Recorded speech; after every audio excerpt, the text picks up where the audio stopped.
Frontier Nagaland issue, I'm confident that all of you are now very familiar with the issue and matters surrounding our FNT.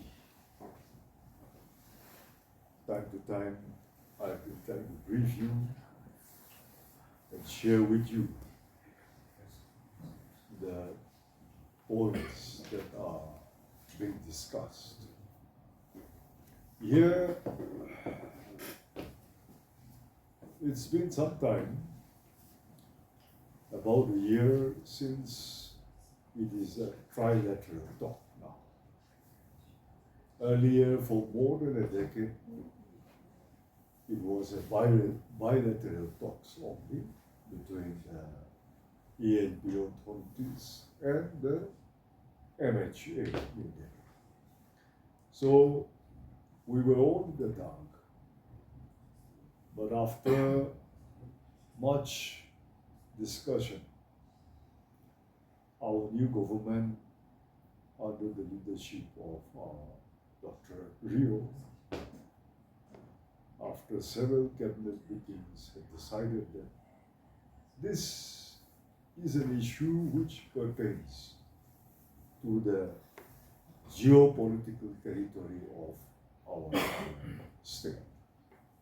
And every citizen of the state deserves to know what is going on in the northernmost part, or southern, or western, or easternmost part of our state and people. So ultimately, it's about a year since the government has come out open, threadbare, after the state says that this has to be a trilateral, tripartite talk, and not only confined between the ENPO authorities and the MHA. So we have learned many things of what were the discussions that transpired for more than a decade. It was late in the day because many foundations were already laid, and not that they are wrong, but that they could not be overhauled anymore. So, going by wherever it was possible to make corrections, where it was absolutely necessary, only the state has intervened. After taking the consent and extensive consultations from our people, mass-based organization, the government had drawn up certain points that will go down well with both sides after the FNT is established. So in the best interest of the citizens from every corner of our state, the state had requested that whatever negotiation discussions were going on, that many points should also be shared with the state government to see how much or how many can be considered to what extent, and how many has to be rolled back. So there were extensive discussions, and subcommittees and nodal officers were appointed.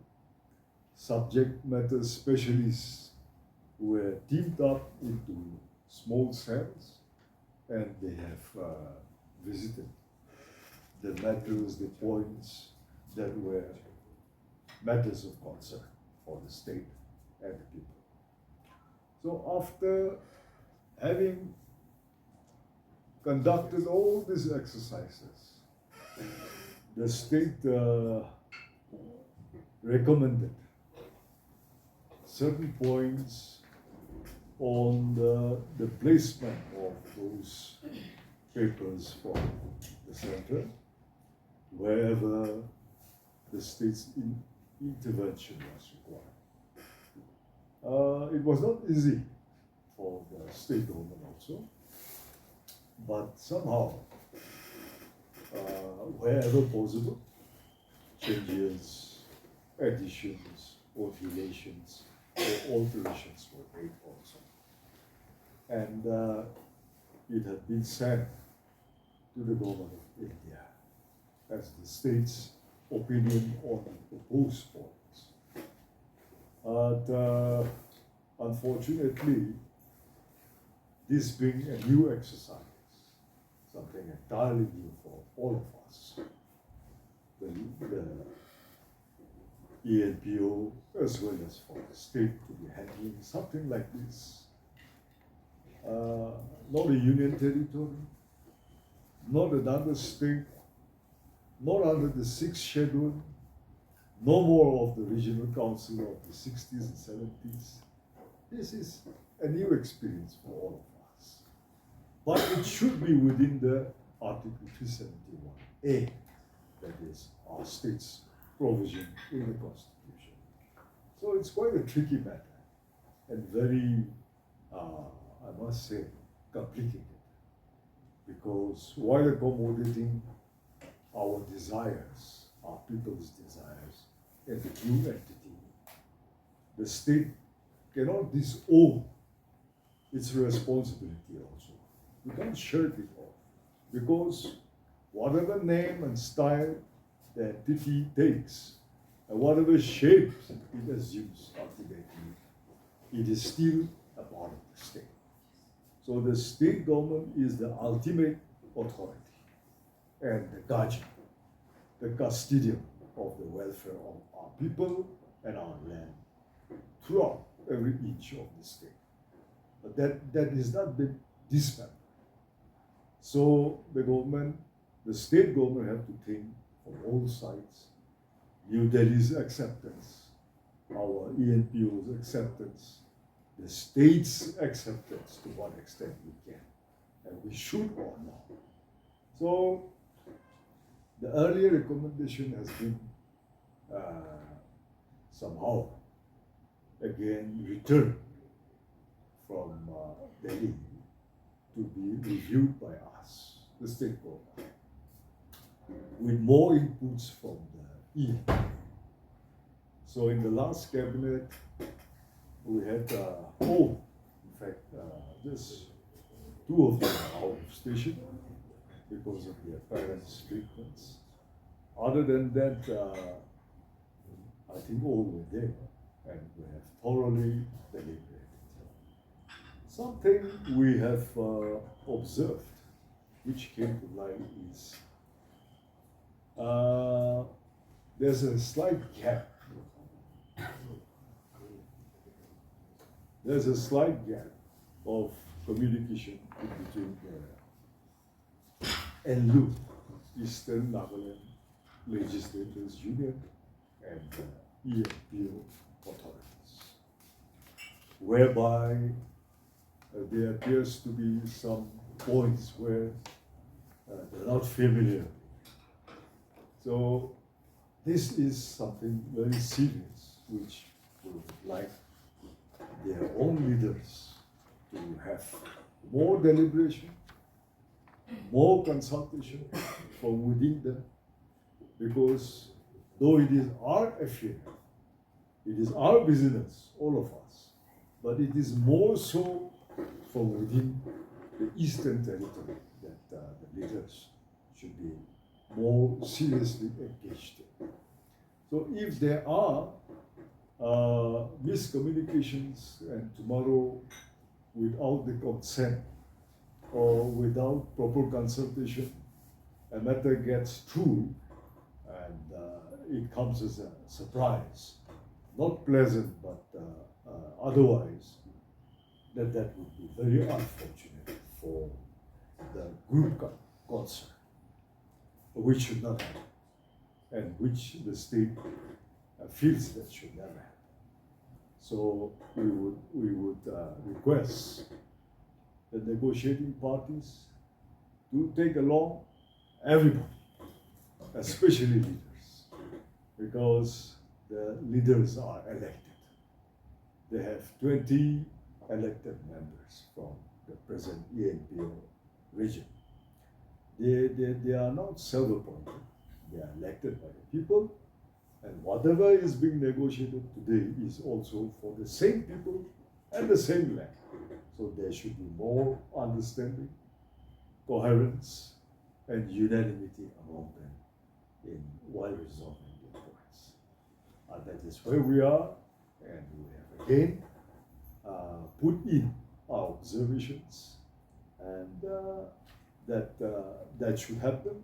And in some areas, we are trying to make adjustments again.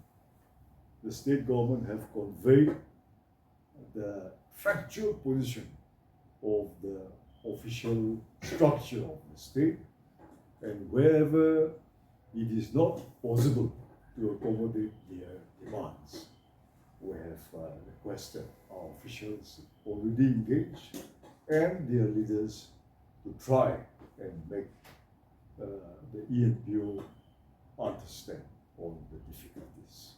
But that is where we are today. Yes, first point.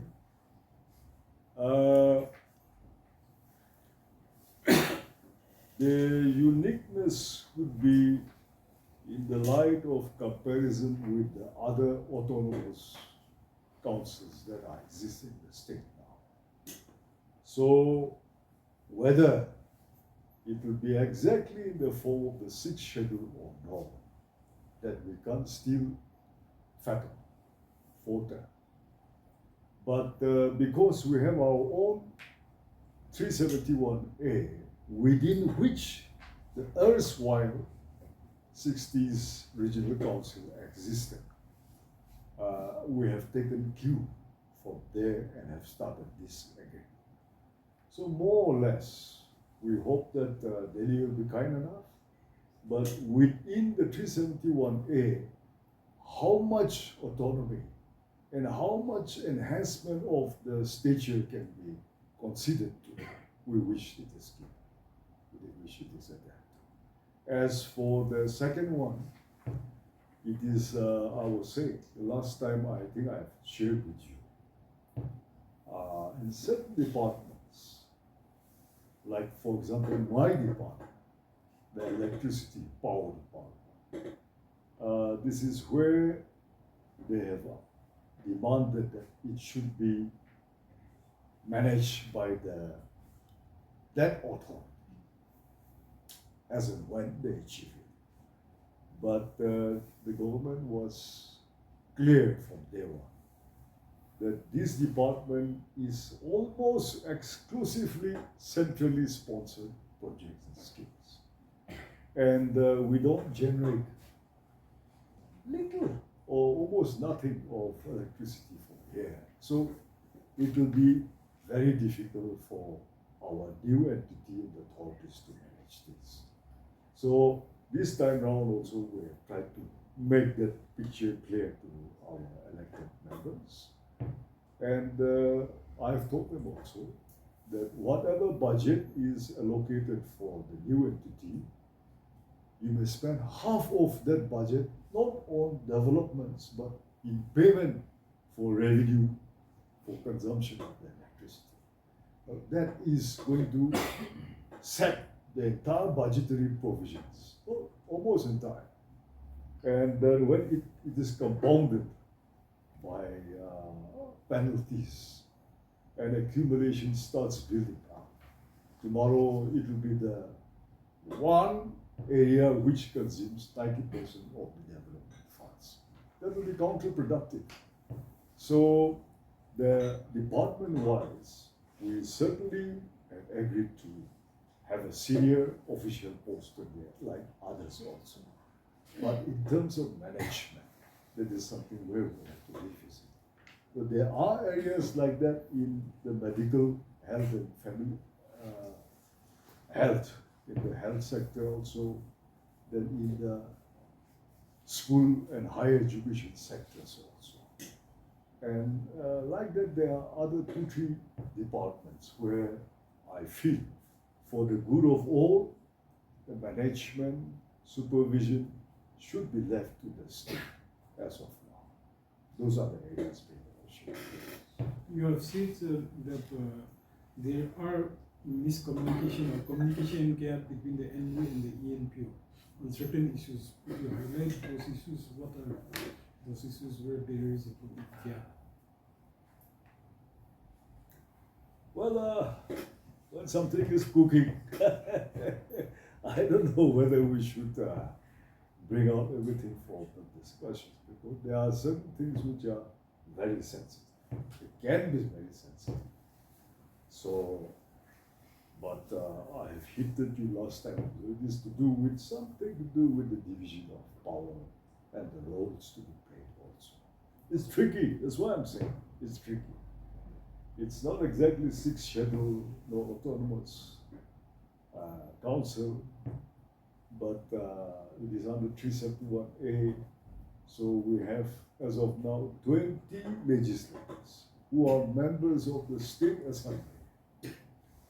They will also certainly be members of the new entity. They are answerable to their electorates who are citizens from that territory. Now, if they don't know what is going on inside their own territories, how will they be answerable to the State Assembly tomorrow? And vice versa. Okay? So a time will come when things will be ironed out, and we will be in a better position to share with our people. But rest assured, nothing is against the interest of the state. Yeah, rest assured.